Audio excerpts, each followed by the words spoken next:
In my past life, Justin was diagnosed with cancer, but everyone hid it from me. To set me free, he began cheating on me and subjected me to verbal humiliation and emotional coldness. Unable to bear it any longer, I finally agreed to the divorce. His friends, however, stood on their moral high ground and revealed to me his selfless intentions and the truth about his illness. Devastated, I chose to end my life in despair, but after my death, Justin survived. I watched him weep uncontrollably at my gravestone. Then, at his friend's encouragement, he picked himself back up and married the person he had cheated on me with. When the timeline reset to that fateful day at the gathering, Justin joked, "Let's get a divorce." I didn't get angry. Instead, I calmly said, "All right." Chapter 01. After I finished speaking, the room was suddenly engulfed in an eerie silence. In the spacious, luxurious private room,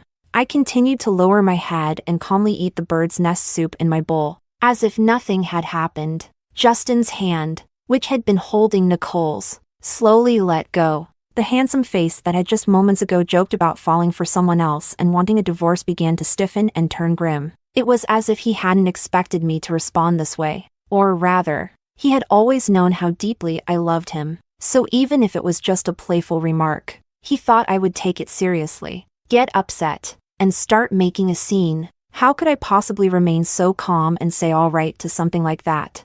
Around us, the so-called friends who all had their own agendas exchanged uneasy glances. In an instant, the plan they had concocted to watch me lose my temper, cry, and embarrass myself, shattered. The plot had taken a sharp 90-degree turn, leaving them caught off guard. But I didn't feel happy about it. I swept my gaze calmly over the faces of everyone in front of me. Finally, my eyes landed on Nicole's strikingly beautiful face. In my previous life, I had considered her my best friend, but I had forgotten. She and Justin had grown up together, childhood friends. The more she appeared to have my back, the more loyal and righteous she seemed.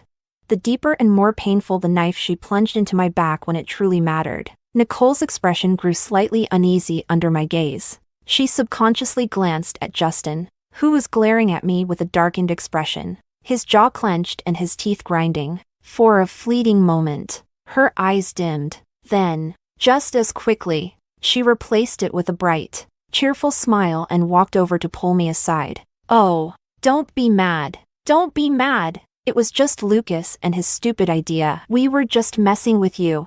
I took a step back, avoiding her outstretched hand, without a smile on my face.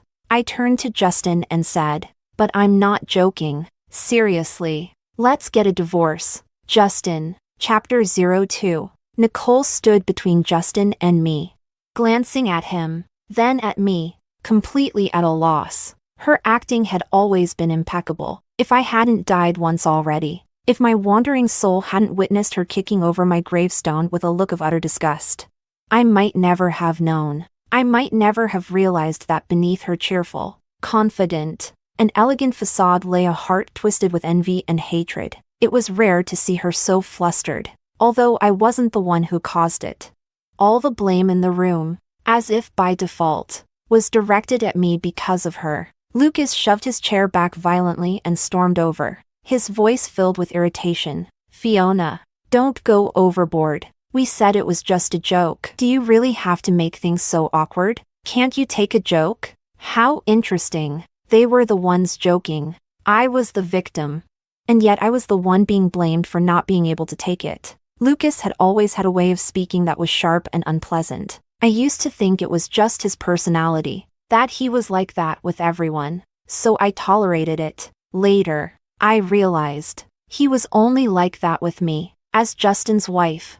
I had never truly been accepted by his friends. I ignored Lucas's barking completely, keeping my gaze fixed on Justin. When Justin saw that I wasn't backing down at all, he finally realized that I meant what I had said earlier. He laughed in anger, letting out a cold, mocking chuckle. Then, he grabbed Nicole's arm and yanked her into his embrace. He glared at me, his eyes sharp with a vengeful glint, and said, "Fine, you said it. Don't regret it. Go home. Pack your things. Tomorrow we'll get the divorce papers." And with that, in front of everyone, He suddenly lowered his head and kissed Nicole on the lips. It was an aggressive, emotional kiss, full of possessiveness, from their lips meeting to the deepening, wet sounds of their entanglement. The atmosphere under the overhead lights seemed perfectly staged. Nicole's soft body arched backward under his force. Her slender neck framed by his large, distinct fingers. It all looked like a scene straight out of a steamy drama. I watched as Nicole feigned resistance, pushing weakly against Justin's chest. But when her efforts failed, her hands naturally slid upward, wrapping around his neck. I heard someone gasp sharply, followed by the excited sounds of people taking out their phones to record. I was the closest to them, seeing every unspeakable detail in full clarity. I opened my trembling, pale lips, wanting to say something, but I didn't know what I could say. Somewhere deep inside me, something fragile was shaken. It felt like something precious I had hidden away. Something I had cherished deeply.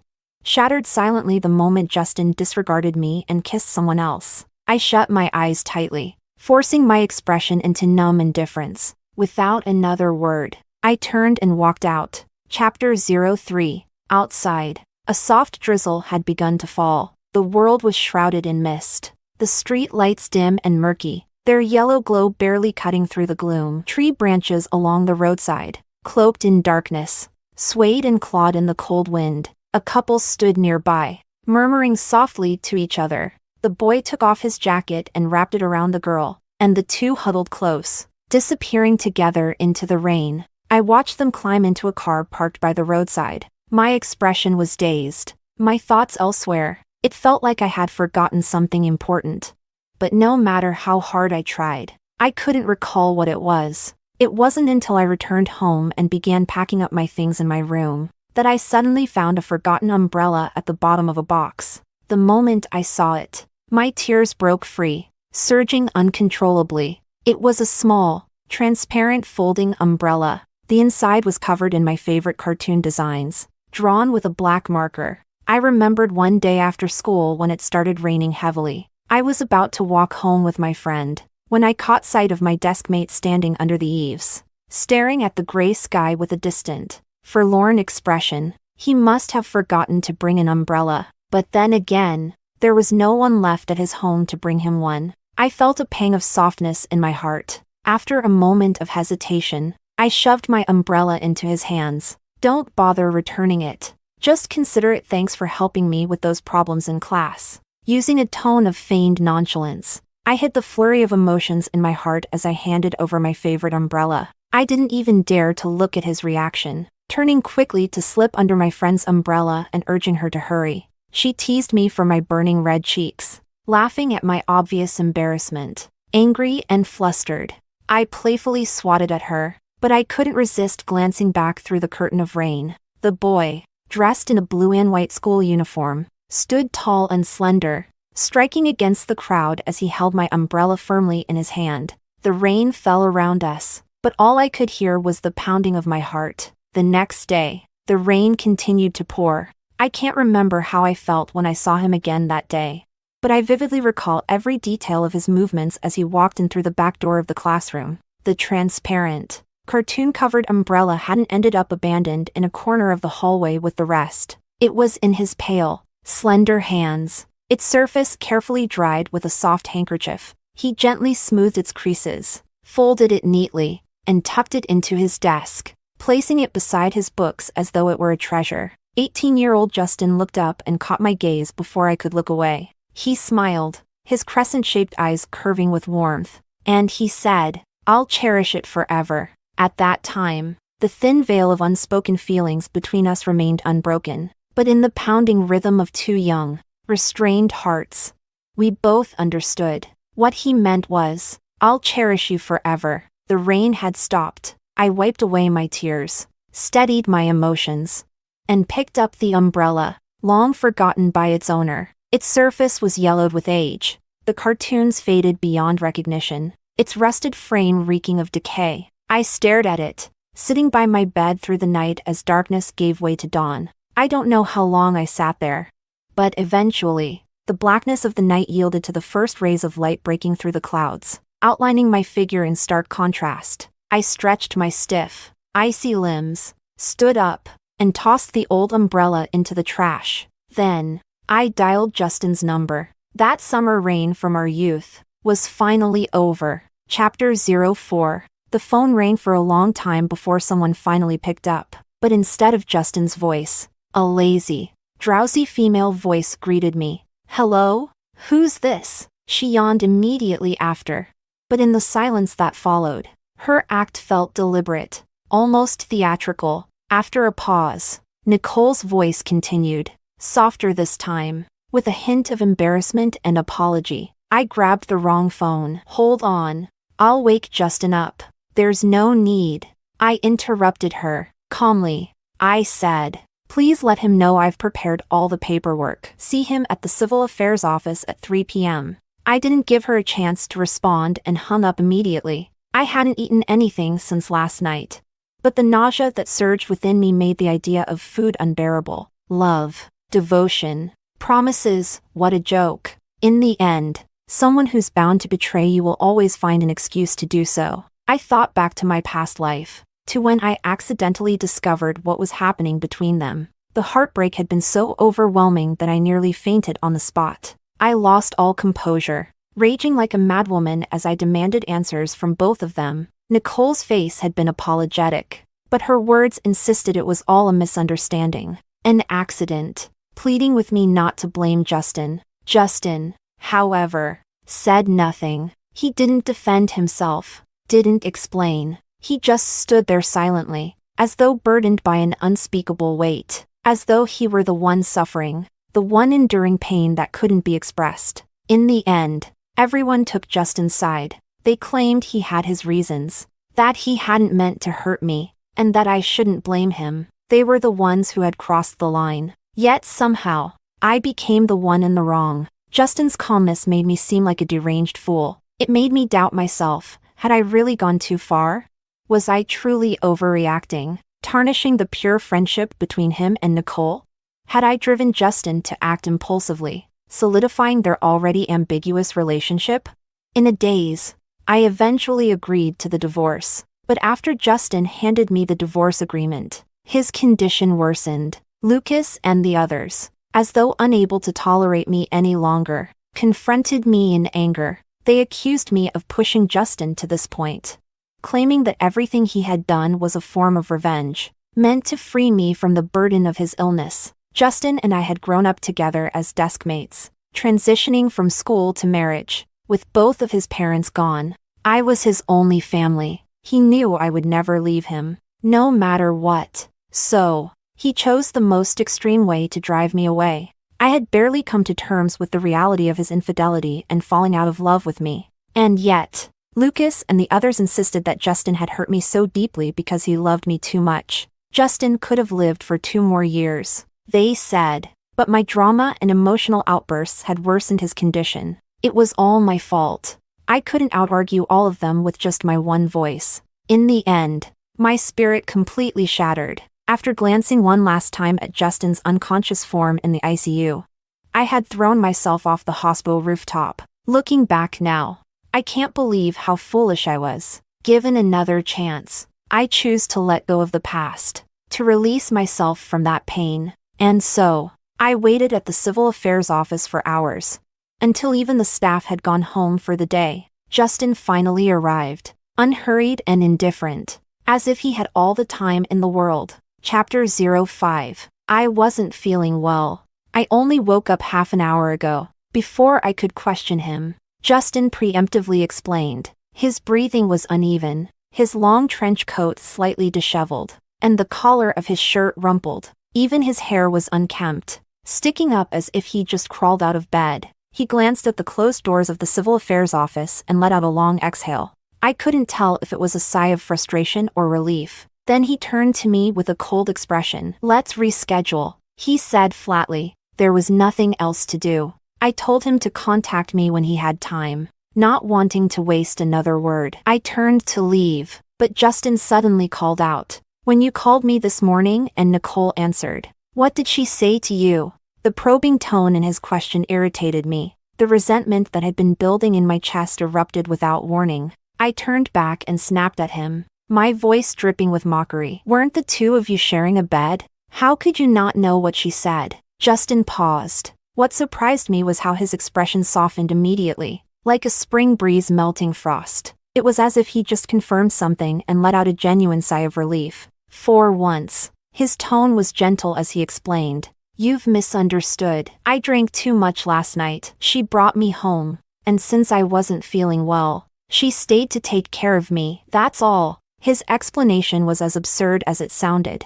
and given our current situation, I couldn't fathom why he felt the need to justify himself to me, but I soon realized why. Justin coughed abruptly, his face paling instantly, his handsome brows furrowed as if in pain, and he continued to cough several more times. I couldn't tell if he was faking or genuinely unwell. Either way, it had nothing to do with me. I turned on my heel to leave. Behind me, I heard hurried footsteps before Justin grabbed my arm. His face was pale, his jaw clenched tightly. Through gritted teeth, he hissed, I told you I wasn't feeling well. Do you not care at all? I knew he was sick, seriously ill, even. But so what? I pulled at my arm and frowned. Let go. Instead of letting go, Justin's grip tightened, his expression darkening further. He was the one who wanted a divorce. Now that I'd agreed, he seemed unhappy about it. Justin stared at me with a fierce, almost predatory gaze before abruptly releasing my arm with a sharp movement. He coughed violently again, his voice low and heavy. Fine, go. I'll let you leave. His frustration simmered just beneath the surface, mixed with an indescribable sadness. I didn't hesitate. I walked away without looking back. But suddenly, a loud crash echoed behind me. Justin had collapsed. Panicked, I called an ambulance and rushed him to the hospital. After some hesitation, I called Nicole. After all, once we divorced, Justin would end up marrying her anyway. It seemed improper for a soon-to-be ex-wife to remain by his side. Nicole didn't say much after hearing the news and quickly arrived at the hospital. Lucas came with her. As I rose from the bench in the hallway, about to tell them Justin had been taken for emergency treatment, Nicole stormed over, her face cold. Before I could react, she raised her hand and slapped me hard across the face. Stunned, I froze in place. Nicole's voice was colder than I'd ever heard it as she spat venomously. You're nothing but a curse. Are you determined to kill him before you're satisfied? Chapter 06. I touched the side of my face, which had gone numb from the slap, feeling the sharp ringing in my ears. Raising my head, I prepared to fight back. But Lucas, quick on his feet, stepped forward and shoved me hard, sending me sprawling to the ground. He positioned himself in front of Nicole, towering over me as he looked down with disdain. Do you actually have the guts to fight back? Go ahead. Try it. He sneered. My hands pressed against the cold floor as I trembled with anger. Just then, the light above the emergency room turned off, and the doctor stepped out. Nicole immediately forgot about her argument with me and rushed forward. Lucas followed closely behind. As he passed me, however, he paused briefly. Then, his expensive Italian leather shoes crushed down on the back of my hand, which was braced on the floor. At nearly 6 feet tall and with a muscular build, he threw his full weight into the act. A sharp, excruciating pain shot through my hand, and I couldn't help but cry out, tears streaming uncontrollably down my face. I glared up at him, my eyes blazing with fury. Under the harsh hallway lights, his face blurred slightly, but the cruel smirk he wore was unmistakable. Go ahead. Call the police if you dare. He taunted, his words dripping with malice. His voice felt like the hiss of a demon. In that moment, it was as though he dragged me back into the suffocating darkness of my previous life. To the time when I was relentlessly bullied under the guise of morality, my mind pushed to the brink of collapse. It was like having ice water poured over my head, chilling me to the bone. The fleeting thought of calling the police died instantly, reduced to ashes. I suddenly remembered. Lucas came from a powerful family. Reporting him to the police would be no different than calling him directly to complain about his own behavior. What could I expect beyond mockery and ridicule? In the past, he might have restrained himself out of respect for Justin, even when joking around with me. But now, with my relationship with Justin in shambles, Lucas no longer bothered to hide his contempt for me. I had never understood why he hated me so much, but now I knew. Lucas was nothing more than Nicole's lapdog. If Nicole loved Justin, Lucas worshipped Justin. If Nicole hated me, Lucas despised me to his core. I sat on the cold floor for a long time, waiting for the pain to subside and the feeling to return to my limbs. Only then did I stand up, without sparing a single glance back, and hurriedly left in disgrace. I called a moving company and packed up all my belongings. Leaving the bustling city center behind, I returned to the old house in the suburbs. When I pushed open the door, the TV was playing an old, drowsy opera drama. The house smelled damp and musty, steeped in the decay of time. An elderly woman in a wheelchair was dozing on the balcony. She stirred at the sound of the door,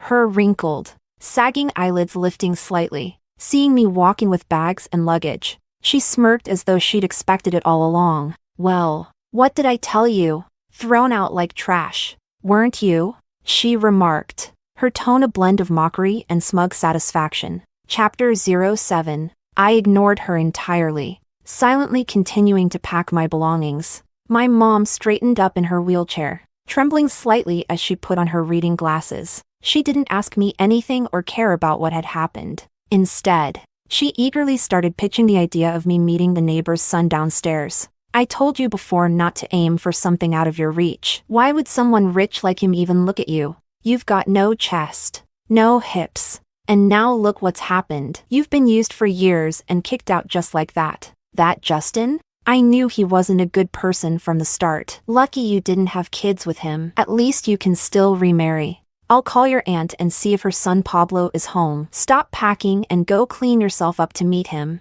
She fiddled with her old flip phone, pressing each button one by one to find the number. I threw my clothes into the suitcase with a loud thud, unable to hold back anymore. "What? Do you think I can't survive without a man? If you like Aunt's son so much, why don't you marry him? You keep pushing me to meet him, but does he sound like such a catch? Tell me, has he gotten out of jail yet? A guy who's been messing around outside and can't hold a proper job. This is who you're recommending? Am I even your daughter?" My mom's face darkened instantly, her glare sharp enough to cut through me. "You should be grateful he doesn't care that you're divorced. And you still dare to be picky? If you keep this up, no one will want you." "What? Do you plan to burden me for the rest of my life?" Her words stuck in my throat, choking me with frustration I couldn't swallow or spit out. There was no reasoning with her. She wouldn't listen to anything. Her old-fashioned, outdated beliefs had sunk into her very bones.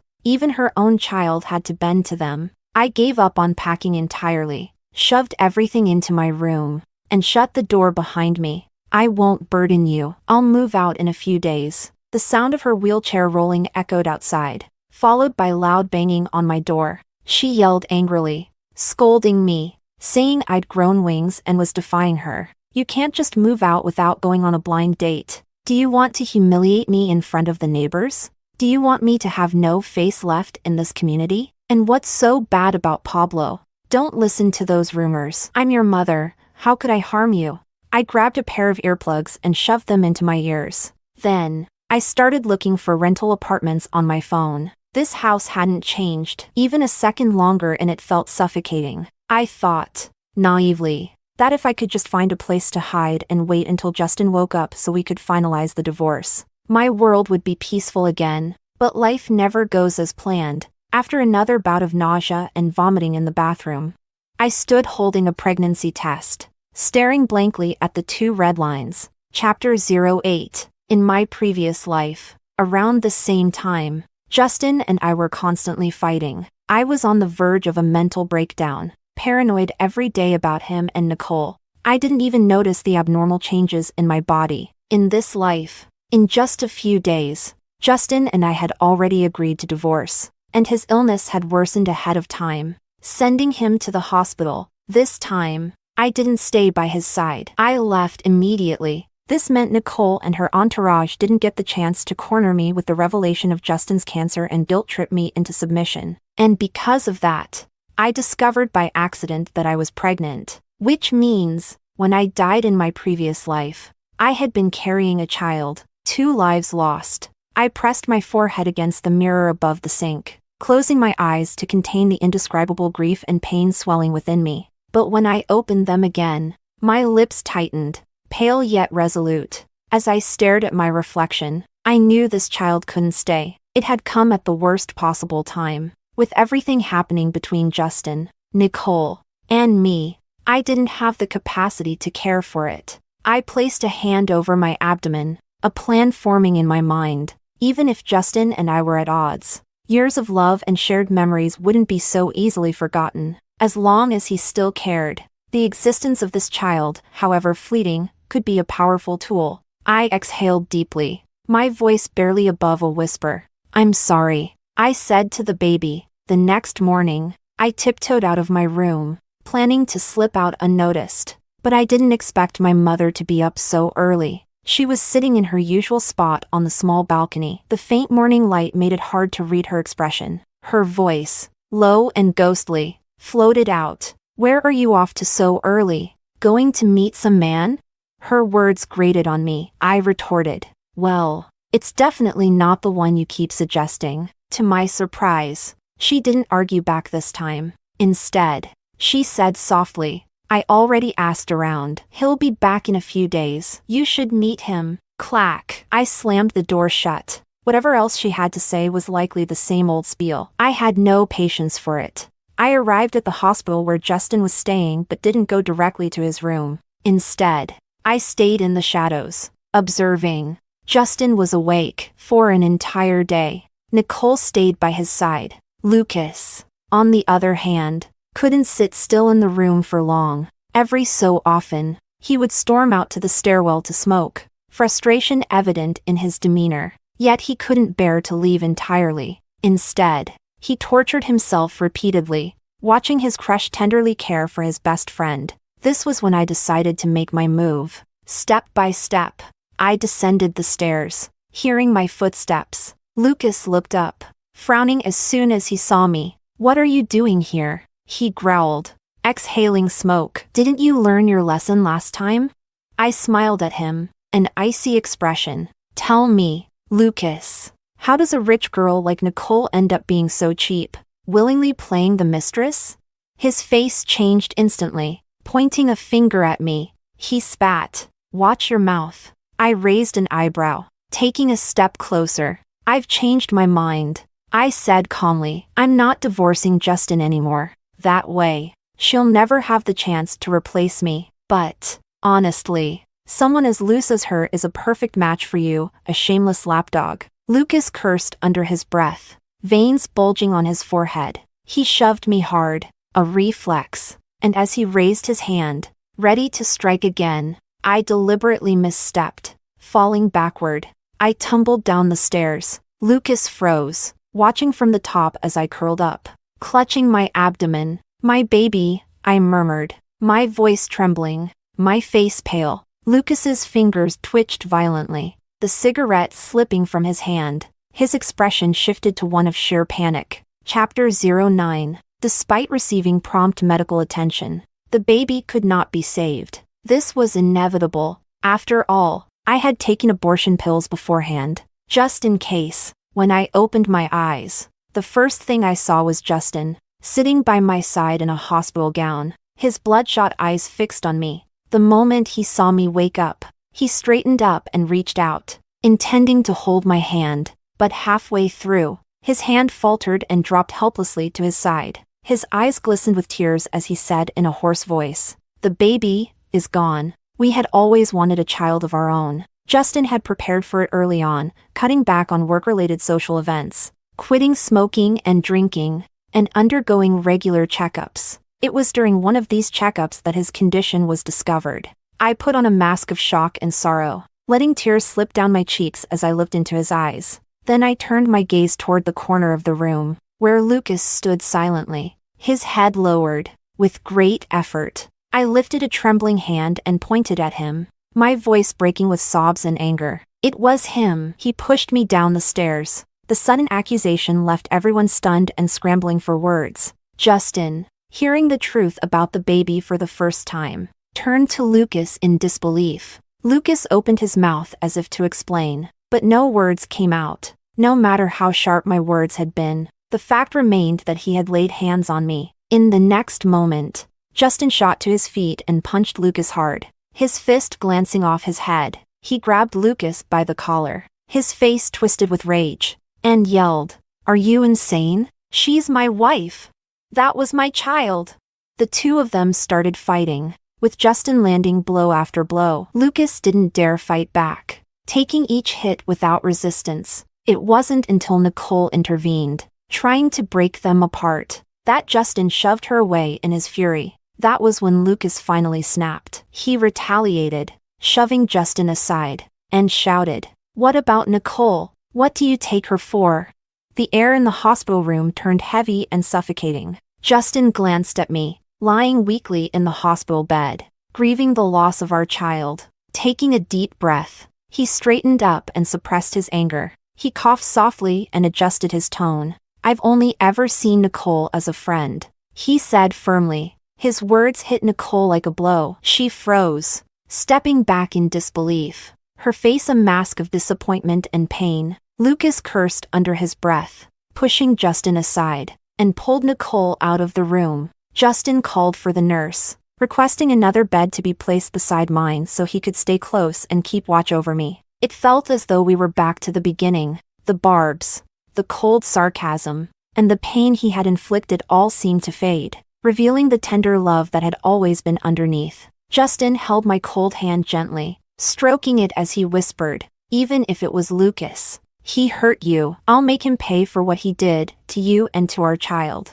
Hearing his words, my heart wavered ever so slightly, but just as my emotions began to soften, I suddenly heard a strange mechanical voice. "Condition change detected. Mission time frame shortened. Host must complete the task of winning over the beloved first wife within 1 month. If the beloved first wife does not willingly sacrifice herself within 1 month, the mission will fail, and the host will lose the protagonist's halo, remaining in this world forever." Justin, who had been gently comforting me with his touch, froze mid-motion. I, too, was left in stunned silence. Chapter 10. Conditions changed. Justin murmured softly, as if speaking to himself. He seemed puzzled for a moment, but then, as sharp as ever, he caught the odd expression on my face. Raising his eyes, he fixed me with a deep, probing gaze. He smiled, his tone warm and gentle. "What's wrong,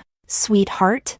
That sweetheart felt unsettling, considering the strange voice I had heard earlier. It was impossible not to feel a rising sense of caution. I pulled my hand out of his grasp and met his curious gaze head-on. After hesitating briefly, I lowered my eyes and murmured, "I'm tired. I want to rest for a while." Justin studied me for another moment. Seeing my genuinely fatigued demeanor, he finally relented. Gently, he tucked the blanket around me and carefully drew the curtains shut. From that day on, Justin moved into my hospital room. Despite being a patient himself, he insisted on personally taking care of me. Several times, nurses tried to talk to me, wanting to tell me something about his condition, but Justin always intercepted them. He was clearly hiding something, and his attentiveness felt almost excessive. It was as though the man who had once kissed Nicole in front of me and told me not to regret agreeing to divorce wasn't the same Justin now fussing over me. If I hadn't known something was wrong,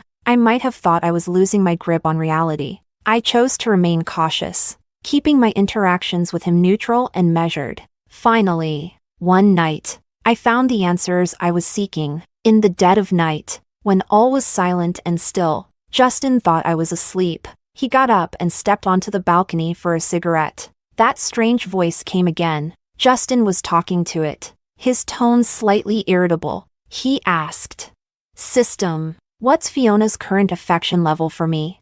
The system responded, 61. Justin clicked his tongue loudly in frustration. No wonder she's been acting like a completely different person since I mentioned divorce. I must have moved too fast. There was a pause. In a quieter voice, he muttered, "That idiot Lucas, who knows what he did behind my back to push her this far. She's even willing to give up our child just to use me for revenge." My heart clenched. So, he'd pieced it all together. The system interrupted suddenly.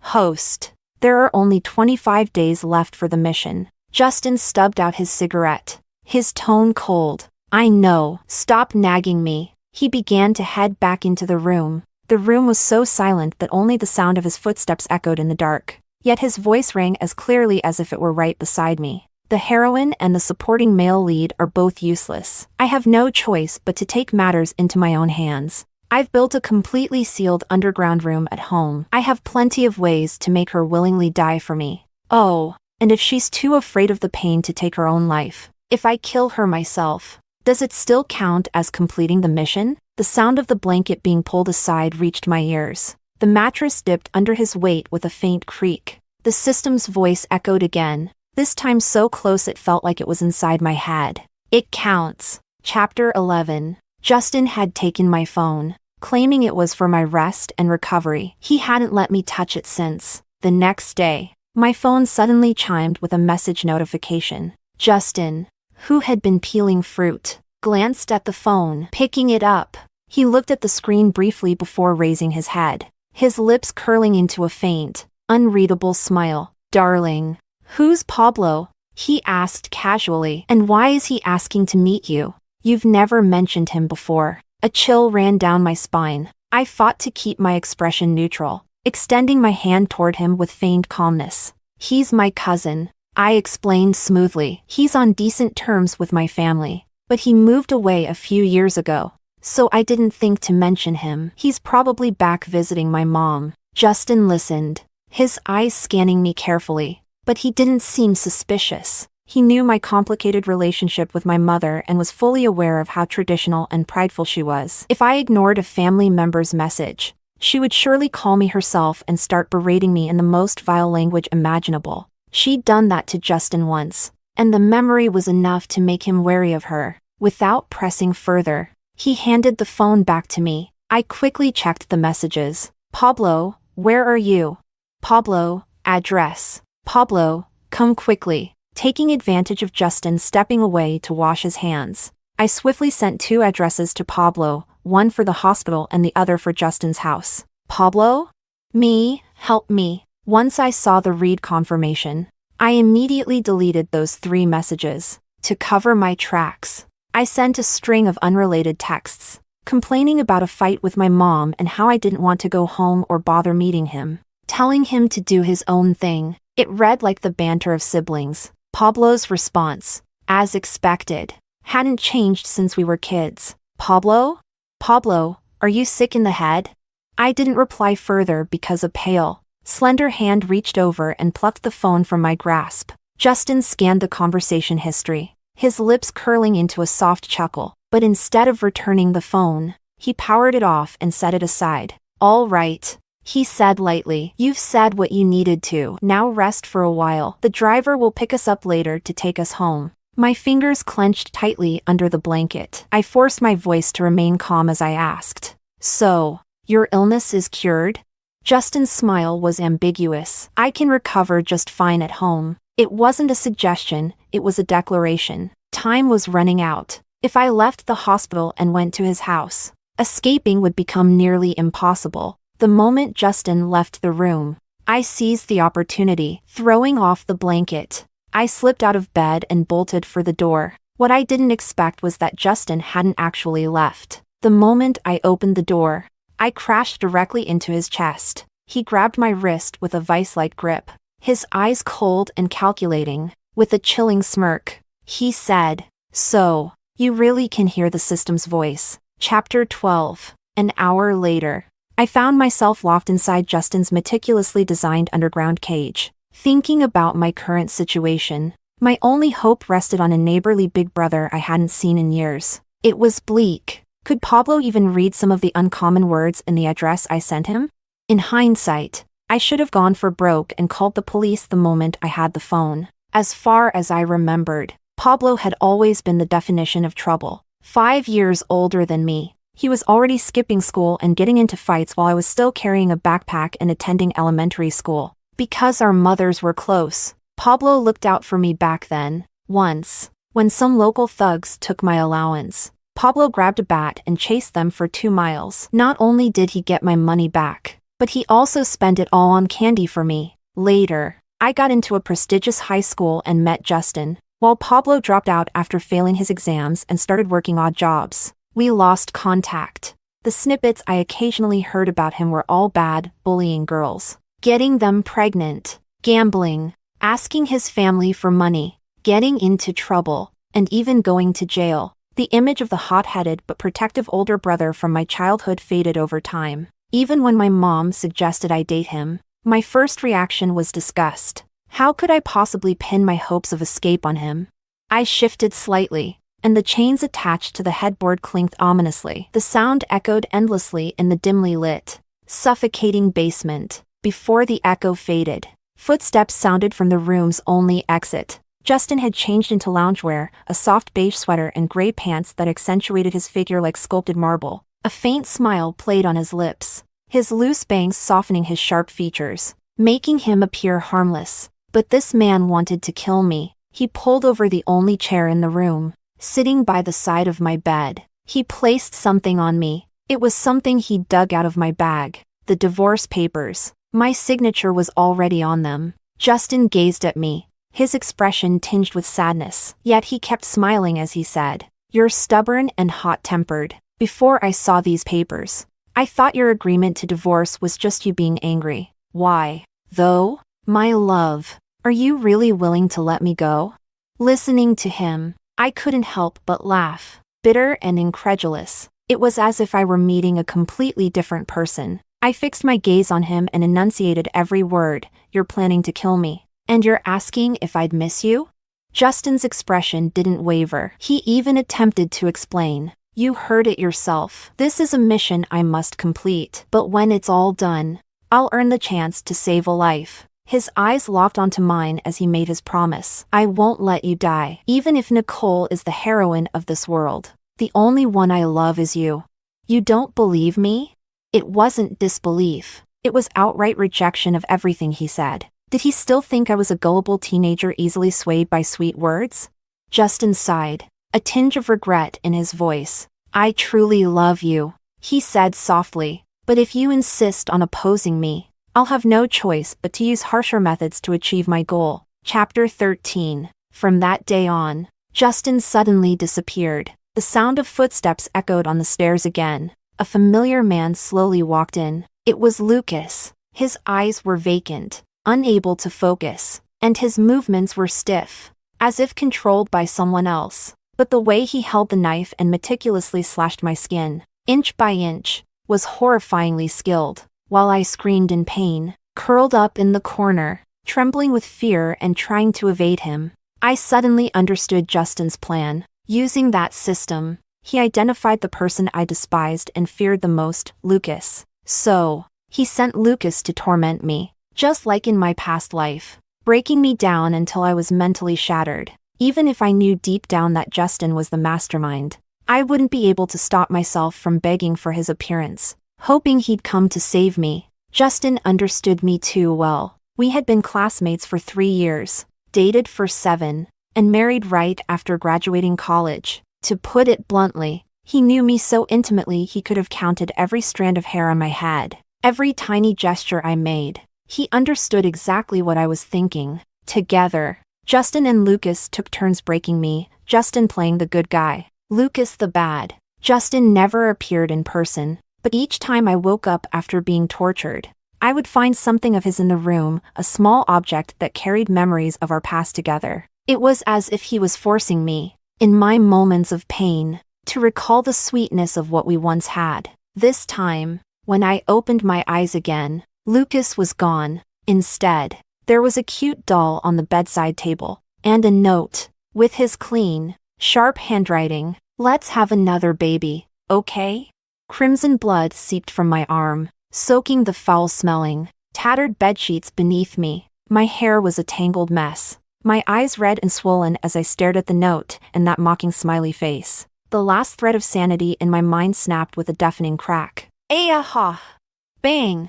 The door above burst open with a heavy kick. Someone bounded down the stairs in just a few large strides. "Sis!"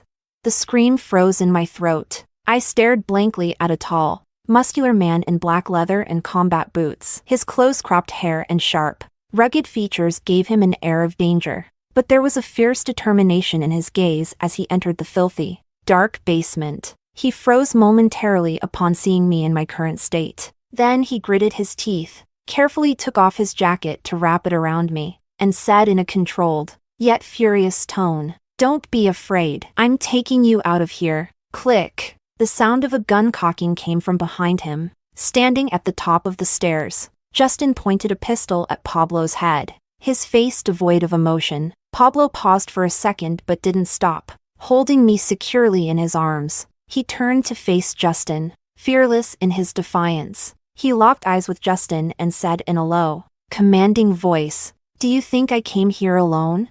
I'll say this once, move." Justin didn't budge, though he knew his actions had been exposed. He showed no fear or hesitation. He smirked coldly. "She's my lawful wife. Whatever happens between us, even if the police come, it won't matter. No one can take her away from me." Pablo was stunned by Justin's shamelessness. His grip on me tightened slightly as he bit out angrily. Asterisk whatever happens? Look at her. Look what you've done to her. This isn't whatever happens. The tension in the room was palpable. Justin refused to yield even an inch. Pablo swallowed his rage, his voice sharp and icy as he delivered a revelation that hit like a bolt of lightning. "If you still consider her your wife, then let us go. Her mother, she's dying. At least let them see each other one last time." Chapter 14. Speaking of my mom, she always cared about how the neighbors viewed us. But in reality, aside from Pablo's mother downstairs, she didn't really have any friends. She was sharp-tongued,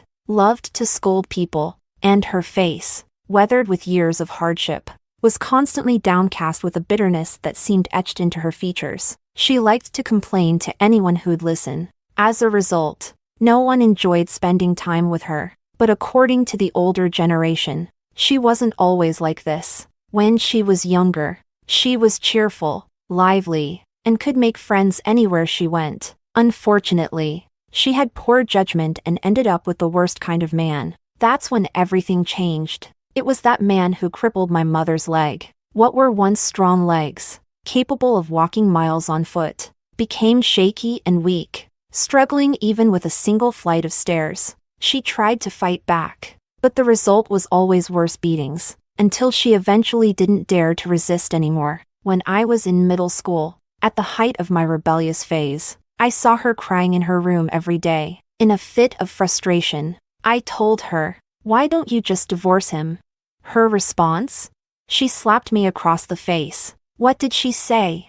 She said, "No matter what, he's your father." I was angry and heartbroken, thinking they were both willing participants in their toxic dynamic. Why did I even bother trying to intervene?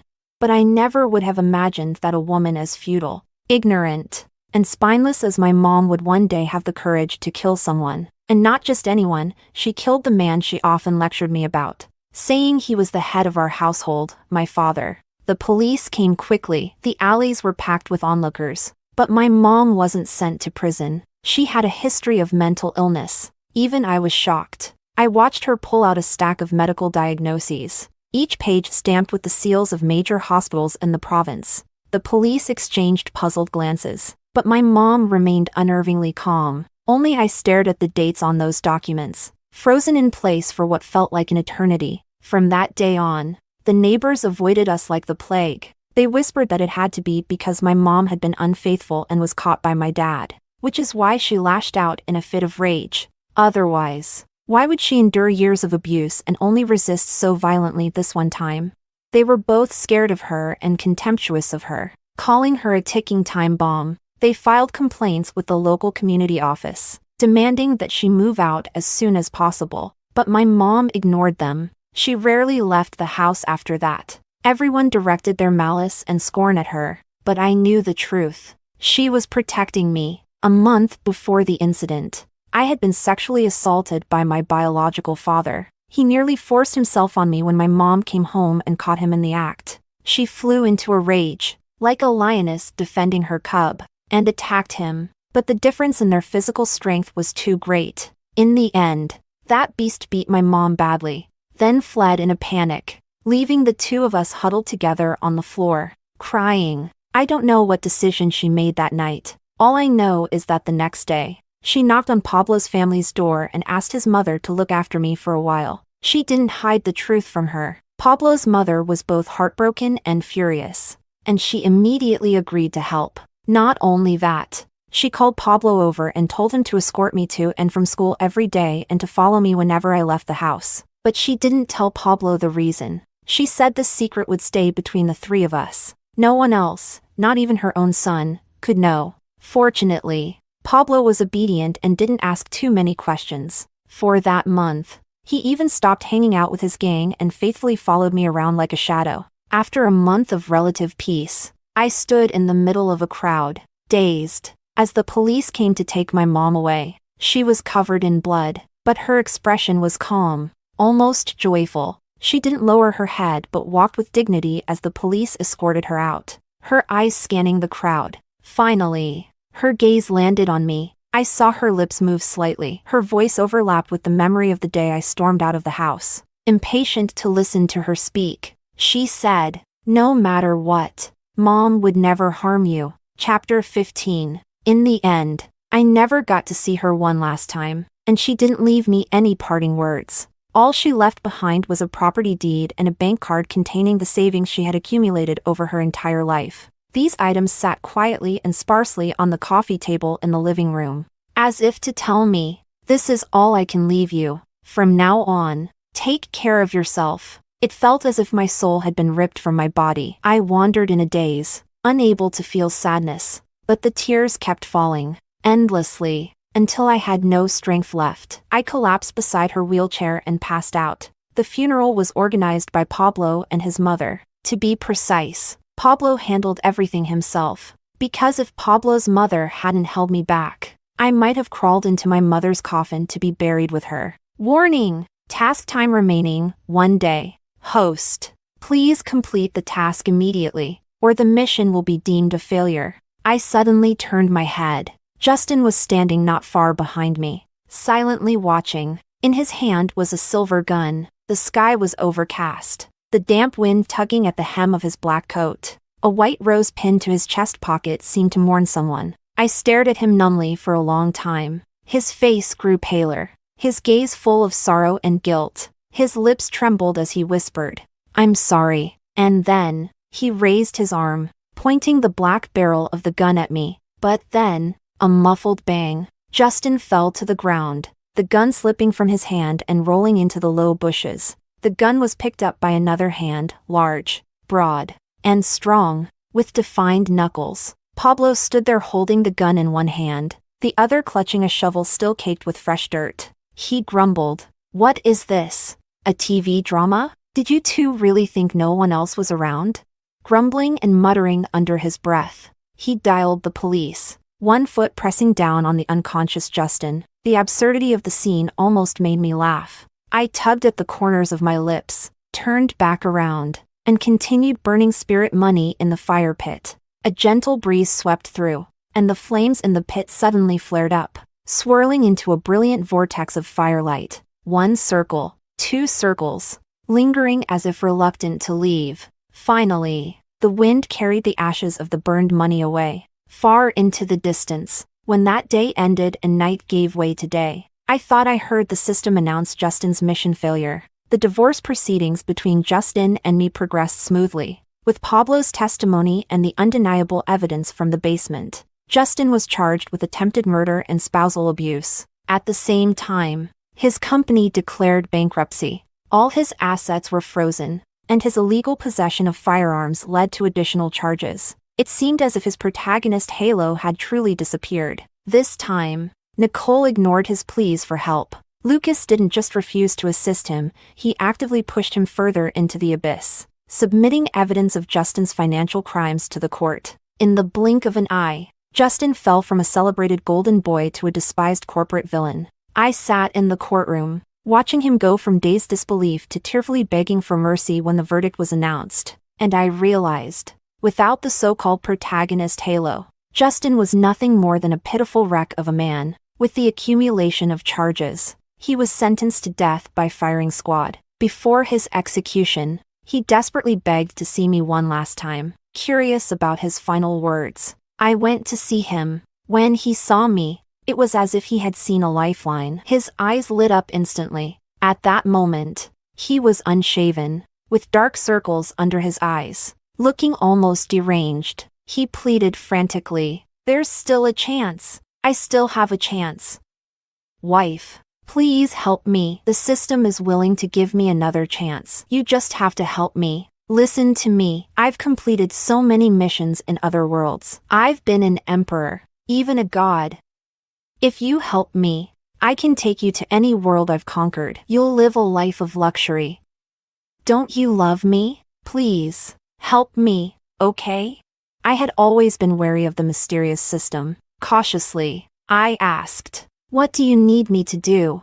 Justin leaned forward urgently. "I've lost my protagonist halo. You just need to find this world's new protagonist. Seduce him, bring him to me, and I'll have a way to steal his luck." It was truly astonishing. Without his facade, Justin's shamelessness had reached unimaginable heights. I let out a cold laugh, stood up, and left. Justin climbed onto the barred window, trying to grab me, but the guards pushed him back down. He screamed after me, "Wife! Fiona!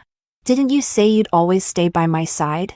My footsteps paused for a moment, but only for a moment. Then, I continued walking, never looking back. Justin, seeing this, completely collapsed. He slumped to the ground, muttering, "It's not fair.